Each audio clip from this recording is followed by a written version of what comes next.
ಕೊಡ್ತೀನಿ.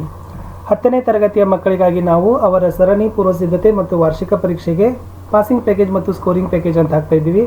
ಈಗಾಗಲೇ ಪ್ರಥಮ ಭಾಷೆ ಕನ್ನಡದಲ್ಲಿ ಮೊದಲ 18 ಪ್ರಶ್ನೆಗಳನ್ನು 2-3 ವಾಕ್ಯದಲ್ಲಿ ಉತ್ತರಿಸಲಿಕ್ಕೆ 2 ಅಂಕದ ಪ್ರಶ್ನೆಗಳನ್ನು ಹಾಕಿದ್ದೀವಿ. ಇವತ್ತು ಮತ್ತೆ ಮುಂದುವರೆದು 22 ಮೋಸ್ಟ್ ಇಂಪಾರ್ಟೆಂಟ್ ಆಗಿರ್ತಕ್ಕಂಥ ಕ್ವಶನ್ಸ್ಗಳನ್ನು ನೋಡೋಣ. ಖಂಡಿತವಾಗಿ ನಿಮ್ಮ ಪರೀಕ್ಷೆಯಲ್ಲಿ ಇಲ್ಲಿಂದ ಪ್ರಶ್ನೆಗಳು ಬಂದೇ ಬರ್ತವೆ. ವಿಡಿಯೋನ ಲೈಕ್, ಶೇರ್ ಹಾಗೂ ಸಬ್ಸ್ಕ್ರೈಬ್ ಮಾಡಲು ಮರೆಯದಿರಿ. ಫಸ್ಟ್ ಟೈಮ್ ಚಾನಲ್ನಲ್ಲಿ ವಿಡಿಯೋ ವಾಚ್ ಮಾಡ್ತಿದ್ರೆ ಸಬ್ಸ್ಕ್ರೈಬ್ ಜೊತೆಗೆ ಬೆಲ್ ಐಕಾನ್ ಒತ್ತಿ. ನಮ್ಮದೊಂದು ಟೆಲಿಗ್ರಾಮ್ ಗ್ರೂಪ್ ಅದ ಸ್ಟಡಿ ವಿತ್ ಪರಶುರಾಮ್ ಅಂತ, ಲಿಂಕ್ ವಿಡಿಯೋದ ಡಿಸ್ಕ್ರಿಪ್ಷನ್ ಬಾಕ್ಸ್ನಲ್ಲಿ ಹಾಕಿದ್ದೀನಿ, ಅದಕ್ಕೂ ಕೂಡ ಬಂದು ಜಾಯ್ನ್ ಆಗಿ. ಸೊ ನೋಡೋಣ 19ನೇ ಪ್ರಶ್ನೆ ಏನಿದೆ ಅಂತ. ನಾಲ್ವಡಿ ಕೃಷ್ಣರಾಜ ಒಡೆಯರ ಕಾಲದಲ್ಲಿ ಯಾವ ನೀರಾವರಿ ಯೋಜನೆಗಳು ಕಾರ್ಯರೂಪಕ್ಕೆ ಬಂದವು? ಉತ್ತರ: ಶಿವನ ಸಮುದ್ರದ ಬಳಿ ಕಾವೇರಿ ನದಿ ಕಣಿವೆಯಲ್ಲಿ ಏಷ್ಯಾದ ಮೊಟ್ಟ ಮೊದಲ ಜಲವಿದ್ಯುತ್ ಯೋಜನೆ ಕ್ರಿಸ್ತಶಕ 1900ರಲ್ಲಿ ಪ್ರಾರಂಭವಾಯಿತು. ಕ್ರಿಸ್ತಶಕ 907ರಲ್ಲಿ ಮಾರಿ ಕಣಿವೆಯಲ್ಲಿ ವಾಣಿ ವಿಲಾಸ ಸಾಗರ ಅಣೆಕಟ್ಟನ್ನು ಕಟ್ಟಲಾಯಿತು. ಕ್ರಿಸ್ತಶಕ 1911ರಲ್ಲಿ ಕಾವೇರಿ ನದಿಗೆ ಕನ್ನಂಬಾಡಿಯಲ್ಲಿ ಕೃಷ್ಣರಾಜಸಾಗರ ಅಣೆಕಟ್ಟು ನಿರ್ಮಿಸಲಾಯಿತು. ಪ್ರಶ್ನೆ 20. ಶಿಕ್ಷಣದ ಬಗ್ಗೆ ವಿಶ್ವೇಶ್ವರಯ್ಯನವರು ಏನೆಂದು ಹೇಳಿದ್ದಾರೆ? ಉತ್ತರ: ಆಧುನಿಕ ಶಿಕ್ಷಣವೇ ಎಲ್ಲ ಸಮಸ್ಯೆಗಳಿಗೂ ಪರಮೋಚ್ಚ ಪರಿಹಾರ. ಶಿಕ್ಷಣಕ್ಕಾಗಿ ಶಿಕ್ಷಣವಿರಬೇಕು. ಅದು ಕೆಲವೇ ಜನರ ಸ್ವತ್ತಾಗದೆ ಪ್ರಗತಿಪರ ರಾಜ್ಯದಲ್ಲಿ ಎಲ್ಲರ ಅಜನ್ಮಸಿದ್ಧ ಹಕ್ಕಾಗಬೇಕು ಎಂದು ಹೇಳಿದರು. 21. ನೆಹರು ಅವರು ಸರ್ ಎಂ ವಿಶ್ವೇಶ್ವರಯ್ಯ ಅವರು ಏನೆಂದು ಹೇಳಿದ್ದಾರೆ? ಉತ್ತರ: ದುರದೃಷ್ಟವಶಾತ್ ಭಾರತೀಯರಾದ ನಾವು ಹೆಚ್ಚು ಮಾತನಾಡುವವರು ಮತ್ತು ನುಡಿದಂತೆ ನಡೆಯಲಾರದವರು ಎಂಬ ದೂಷಣೆಗೆ ಒಳಗಾಗಿದ್ದೇವೆ. ತಾವು ಈ ಮಾತಿಗೆ ಬಹುದೊಡ್ಡ ರೀತಿಯಲ್ಲಿ ಹೊರತಾಗಿದ್ದೀರಿ. ತಾವು ಕಡಿಮೆ ಮಾತನಾಡಿದ್ದೀರಿ, ಹೆಚ್ಚು ಕೆಲಸ ಮಾಡಿದ್ದೀರಿ. ಅದನ್ನು ನಾವು ತಮ್ಮಿಂದ ಕಲಿಯೋಣ ಎಂದು ಹೇಳಿದರು. ಪ್ರಶ್ನೆ 22. ಹಣಕಾಸು ನೀತಿಯಲ್ಲಿ ವಿಶ್ವೇಶ್ವರಯ್ಯ ಅವರು ಮಾಡಿದ ಮಾರ್ಪಾಡುಗಳಾವವು? ಉತ್ತರ: ಕ್ರಿಸ್ತಶಕ 1913ರಲ್ಲಿ ಮೈಸೂರು ಬ್ಯಾಂಕನ್ನು ಸ್ಥಾಪಿಸಿದರು. ಕೈಗಾರಿಕೆಗಳ ಅಭಿವೃದ್ಧಿಗೆ ಫೀಡರ್ ಬ್ಯಾಂಕ್ ಹಾಗೂ ಕೈಗಾರಿಕಾ ಹೂಡಿಕೆ ಮತ್ತು ಅಭಿವೃದ್ಧಿ ನಿಧಿಗಳು ರಚಿತಗೊಂಡವು. ಸಾರ್ವಜನಿಕ ಜೀವ ವಿಮಾ ಯೋಜನೆ ಜಾರಿಗೆ ತಂದರು. ರೈತರಿಗೆ ಹಾಗೂ ಕರಕುಶಲ ಕೆಲಸಗಾರರಿಗೆ ಸಾಲದ ಸೌಲಭ್ಯ ನೀಡಲು ಪ್ರಾಂತೀಯ ಸಹಕಾರಿ ಬ್ಯಾಂಕ್ಗಳನ್ನು ಸ್ಥಾಪಿಸಿದರು. ರಾಜ್ಯದ ಆಸ್ತಿಯನ್ನು ಹೆಚ್ಚಿಸಿ ಆದಾಯ ತರುವುದರ ಮೂಲಕ ಅಭಿವೃದ್ಧಿ ಕಾರ್ಯಗಳ ಪ್ರಭಾವವನ್ನು ಅಳೆಯಲು ಅನುಕೂಲವಾಗುವಂತೆ ಆಯವ್ಯಯದಲ್ಲಿ ಹೊಸ ದೃಷ್ಟಿಕೋನವನ್ನು ಕಂಡುಕೊಂಡರು. ಪ್ರಶ್ನೆ 23. ಮಾದರಿ ನಾಲ್ವಡಿ ಕೃಷ್ಣರಾಜ ಒಡೆಯರ ಕಾಲದಲ್ಲಿ ಹೇಗೆ ನಿರ್ಮಾಣಗೊಂಡಿತು? ದಿವಾನರಾಗಿದ್ದ ಕೆ ಶೇಷಾದ್ರಿರವರ ಸಹಕಾರದೊಡನೆ ಮೈಸೂರು ರಾಜ್ಯದ ಸರ್ವತೋಮುಖ ಅಭಿವೃದ್ಧಿಗೆ ನಾಲ್ವಡಿ ಕೃಷ್ಣರಾಜ ಒಡೆಯರು ಕಂಕಣಬದ್ಧರಾದರು. ಇವರ ಕಾಲದಲ್ಲಿ ಇಡೀ ಭಾರತ ಖಂಡದಲ್ಲಿ ಯಾವ ಸಂಸ್ಥಾನವೂ ಕಾಣದ ಅಭಿವೃದ್ಧಿಯನ್ನು ಮೈಸೂರು ರಾಜ್ಯವು ಕಂಡುದರಿಂದ ಮೈಸೂರು ಸಂಸ್ಥಾನಕ್ಕೆ ಮಾದರಿ ಮೈಸೂರು ಎಂಬ ಕೀರ್ತಿ ಪ್ರಾಪ್ತವಾಯಿತು. ಪ್ರಶ್ನೆ 24. ಜನರು ಮೂರ್ತಿ ಪೂಜೆ ಮಾಡಲು ಕಾರಣವೇನು? ಉತ್ತರ: ಮೂರ್ತಿ ಪೂಜೆ ಮಾಡುವುದು ಆ ಮೂರ್ತಿ ಸುಂದರವಾಗಿದೆ ಎಂದಾಗಲಿ, ಲಕ್ಷಣವಾಗಿದೆ ಎಂದಾಗಲಿ, ಉತ್ತಮ ಕಲೆಯ ಪ್ರತೀಕ ಎಂದಾಗಲಿ ಅಲ್ಲ. ಆದರೆ ಅದರ ಒಂದು ವಿಶಿಷ್ಟ ತತ್ವವು ಆ ಮೂರ್ತಿಯ ರೂಪದಲ್ಲಿ ಗೋಚರವಾಗುತ್ತದೆ ಎಂದು ಅದಕ್ಕೆ ಪೂಜೆ ಸಲ್ಲುತ್ತದೆ. ಜನಸಾಮಾನ್ಯರಿಗೆ ವಿಶ್ವಶಕ್ತಿಯ ನಿರಾಕಾರ ಸ್ವರೂಪದ ಅರಿವು ಮೂಡಿಸಲು ಮೂರ್ತಿ ಪೂಜೆಯು ಒಂದು ಸುಲಭ ಸಾಧನ. 25. ಯಾವ ವ್ಯಕ್ತಿಯನ್ನು ನಾವು ಆದರ್ಶವಾಗಿ ಸ್ವೀಕರಿಸಲು ಇರುವ ತೊಡಕುಗಳೇನು? ಉತ್ತರ: ನಾವು ಯಾರನ್ನು ಸದ್ಗುಣಗಳ ಸಾಕಾರ ಸ್ವರೂಪನೆಂದು, ಸರ್ವತಾ ಪ್ರಮಾದಾತೀತನೆಂದು ಭಾವಿಸುವೆವೋ ಆ ವ್ಯಕ್ತಿಯೇ ನಮ್ಮ ಆದರ್ಶವಾಗಬೇಕು. ನಾವು ಆದರ್ಶವೆಂದು ಭಾವಿಸುವ ಎಲ್ಲ ಗುಣಗಳನ್ನು ಹೊಂದಿರುವ ದೋಷರಹಿತನಾದ ಯೋಗ್ಯ ವ್ಯಕ್ತಿಯನ್ನು ಆದರ್ಶವಾಗಿ ಸ್ವೀಕರಿಸಬೇಕು.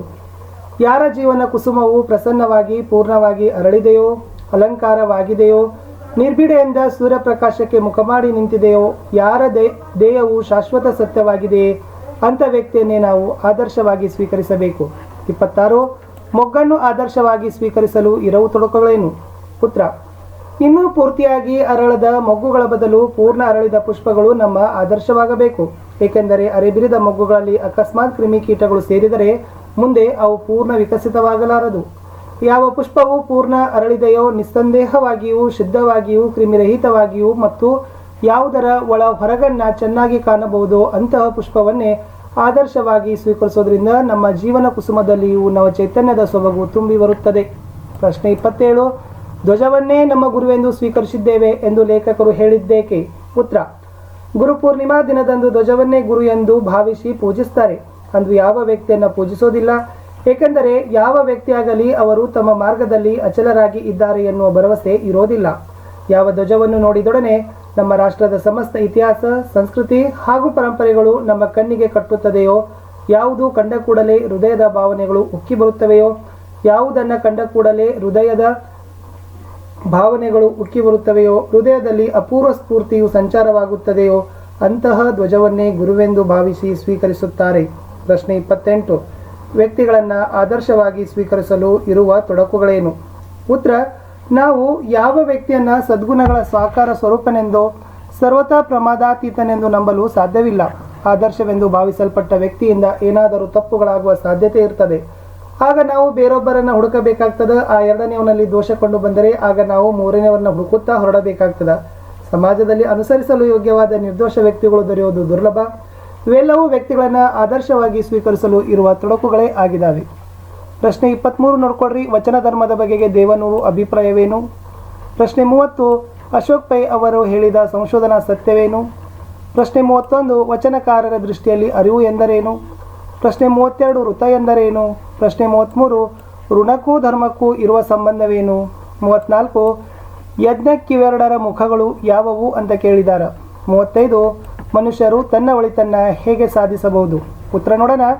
ಮಾನವ ತನ್ನ ಜೀವನದಲ್ಲಿ ಇಷ್ಟ ಮತ್ತು ಪೂರ್ಣ ಎಂಬ ಎರಡು ವಿಧಾನಗಳನ್ನು ಅನುಸರಿಸುವುದರ ಮೂಲಕ ಒಳಿತನ್ನು ಸಾಧಿಸಬಹುದು. ಇಷ್ಟ ಎನ್ನುವುದು ಯಜ್ಞವನ್ನು ಸಂಕೇತಿಸ್ತದೆ. ಪೂರ್ತ ಎಂದರೆ ಕೆರೆ ಬಾವಿ ಕಟ್ಟಿಸುವುದು, ಮರಗಿಡಗಳನ್ನು ನೆಡೋದು, ದೀನದಲಿತರಿಗೆ ನೆರವನ್ನು ನೀಡೋದು, ಧರ್ಮಛತ್ರಗಳನ್ನು ಕಟ್ಟಿಸೋದು, ಕಲಾವಿದರ ಪೋಷಣೆ ಮುಂತಾದವು ಲೋಕೋಪಕಾರವನ್ನು ಸಂಕೇತಿಸುತ್ತದೆ. 36. ಪುರುಷ ಎಂಬ ಶಬ್ದಕ್ಕಿರುವ ಅರ್ಥವೇನು? ಉತ್ತರ: ಪುರುಷ ಎಂಬ ಪದಕ್ಕೆ ಗಂಡು ಎನ್ನುವ ಪದ ಸಂಕುಚಿತ ಅರ್ಥ ಸಲ್ಲೋದಿಲ್ಲ. ಪುರುಷ ಎನ್ನುವುದು ಲಿಂಗಾತೀತವಾದ ಪರಬ್ರಹ್ಮ ವಸ್ತು ಸ್ವರೂಪವಾದ ಆತ್ಮ. ನಮ್ಮೊಳಗಿನ ಆತ್ಮತತ್ವದ ಪ್ರಾಪ್ತಿಯ ಪರಿಯೇ ಪುರುಷಾರ್ಥ. ಅಂದರೆ ತನ್ನನ್ನು ತಾನು ಅರಿಯುವ ಬಗೆಯೇ ಪುರುಷಾರ್ಥ ಎಂದಾಗುತ್ತದೆ ಅಂತ 36ರ ಪ್ರಶ್ನೆ ಉತ್ತರ ಇತ್ತು. 37. ಸ್ವಧರ್ಮವು ಯಾವುದನ್ನು ಅವಲಂಬಿಸಿದೆ? ಉತ್ತರ: ಯಾವುದೇ ವ್ಯಕ್ತಿ ತನ್ನ ಸ್ವಭಾವಕ್ಕೆ ಅನುಸಾರವಾಗಿ ತನ್ನದಾದ ಬದುಕನ್ನು ರೂಪಿಸಿಕೊಳ್ಳುವ ಮೂಲಕ ತಾನು ಸುತ್ತಮುತ್ತಲು ಜಗತ್ತು ಹೆಚ್ಚಿನ ನೆಮ್ಮದಿಯನ್ನು ಗಳಿಸುವ ಪರಿಯೇ ಸ್ವಧರ್ಮ. ಪ್ರತಿಯೊಬ್ಬ ವ್ಯಕ್ತಿಯ ಅಂತರಂಗದ ನಿಶ್ಚಯವೇ ಸ್ವಧರ್ಮದ ವಿಷಯದಲ್ಲಿ ಎಲ್ಲಕ್ಕಿಂತ ಮುಖ್ಯವಾದದ್ದು. 38. ಧರ್ಮಬುದ್ಧಿಗೆ ದುಷ್ಟಬುದ್ಧಿಯು ಯಾವ ಸಲಹೆ ಇತ್ತನು? ಉತ್ತರ: ಧರ್ಮಬುದ್ಧಿ ದುಷ್ಟಬುದ್ಧಿಯನ್ನು ಕರೆದು ಹೊನ್ನಲು ಪಾಲು ಮಾಡಿಕೊಳ್ಳೋಣ ಎನ್ನಲು ದುಷ್ಟಬುದ್ಧಿಗೆ ಧರ್ಮಬುದ್ಧಿಗೆ ಹೀಗೆ ಸಲಹೆ ನೀಡಿದ: ಇಬ್ಬರು ಏಕೆ ಬೇಕಾದ ಹೊನ್ನನ್ನು ತೆಗೆದುಕೊಂಡು ಉಳಿದ ಹೊನ್ನನ್ನು ಈ ಮತದಡಿಯಲ್ಲಿಯೇ ಇಡೋಣ, ಬೇಕಾದಾಗ ತೆಗೆದುಕೊಳ್ಳೋಣ ಅಂದನು. 39. ದುಷ್ಟಬುದ್ಧಿ ತನ್ನ ತಂದೆಗೆ ಏಕಾಂತದಲ್ಲಿ ಏನು ಹೇಳಿದನು? ಉತ್ತರ: ದುಷ್ಟಬುದ್ಧಿ ತನ್ನ ತಂದೆಯ ಕೈ ಹಿಡಿದು ಏಕಾಂತಕ್ಕೆ ಕರೆದೊಯ್ದು ನಡೆದ ವೃತ್ತಾಂತವನ್ನು ತಿಳಿಸಿ, ನಿಮ್ಮ ಒಂದು ಮಾತಿನಿಂದ ನಮ್ಮ ಕಷ್ಟಗಳೆಲ್ಲ ದೂರವಾಗಿ ಹಲವು ಕಾಲದವರೆಗೆ ಹಸಿಯದೆ ಉಂಡು ಬಾಳುವಷ್ಟು ಹಣ ಬರುವುದು. ನೀವು ಆ ಮರದ ಪೊಟ್ಟರೆಯಲ್ಲಿ ಅಡಗಿದ್ದು ಧರ್ಮಬುದ್ಧಿಯೇ ಹಣವನ್ನು ಕೊಂಡು ಹೋದೆನೆಂದು ಹೇಳಿ ಎಂದು ಹೇಳಿದರು. ಪ್ರಶ್ನೆ 40 ಹಾಗೂ ಕಡೆ ಪ್ರಶ್ನೆ. ಧರ್ಮಾಧಿಕರಣರು ವಟವೃಕ್ಷಕ್ಕೆ ಏನು ಹೇಳಿದನು? ಧರ್ಮಾಧಿಕಾರಣರು ವಟವೃಕ್ಷದ ಸಮೀಪಕ್ಕೆ ಬಂದರು. ಅಷ್ಟ ವಿಧದಾರ್ಚನೆಯಿಂದ ಆಲದ ಮರವನ್ನು ಅರ್ಚಿಸಿ ಆ ಮರವನ್ನು ಕುರಿತು ಹೀಗೆ ಹೇಳಿದರು: ನೀನಾದರೋ ಯಕ್ಷಾದಿ ದಿವ್ಯ ದೇವತಾವಾಸವು ಸೇವೆಯೂ ಆದ ವೃಕ್ಷವಾಗಿರುವೆ. ಆದುದರಿಂದ ನಿನ್ನನ್ನು ಸಾಕ್ಷಿ ಮಾಡಿ ಕೇಳುವೆವು, ನೀನು ತಪ್ಪದೇ ನುಡಿ ಎಂದು ಧರ್ಮಾಧಿಕಾರಣರು ಕೇಳಿದರು ಅಂತ ಪ್ರಶ್ನೆ ಇತ್ತು. ಒಟ್ಟಾರೆ 22 ಪ್ರಶ್ನೆಗಳ ಉತ್ತರಗಳನ್ನು ಇಲ್ಲಿ ನೋಡಿದ್ದೀವಿ. ಸೊ ಇನ್ನೂ ಪದ್ಯ ಭಾಗದಲ್ಲಿ ಮತ್ತು ಗದ್ಯ ಭಾಗದಲ್ಲಿ ಮೋಸ್ಟ್ ಇಂಪಾರ್ಟೆಂಟ್ ಆಗಿರ್ತಕ್ಕಂಥ ವಿಡಿಯೋಗಳನ್ನು ಪೋಸ್ಟ್ ಮಾಡ್ತಾನೆ ಇರ್ತೀವಿ. ಸೊ ನೀವು ವಿಡಿಯೋಗಳನ್ನು ಲೈಕ್, ಶೇರ್ ಹಾಗೂ ಸಬ್ಸ್ಕ್ರೈಬ್ ಮಾಡಿ.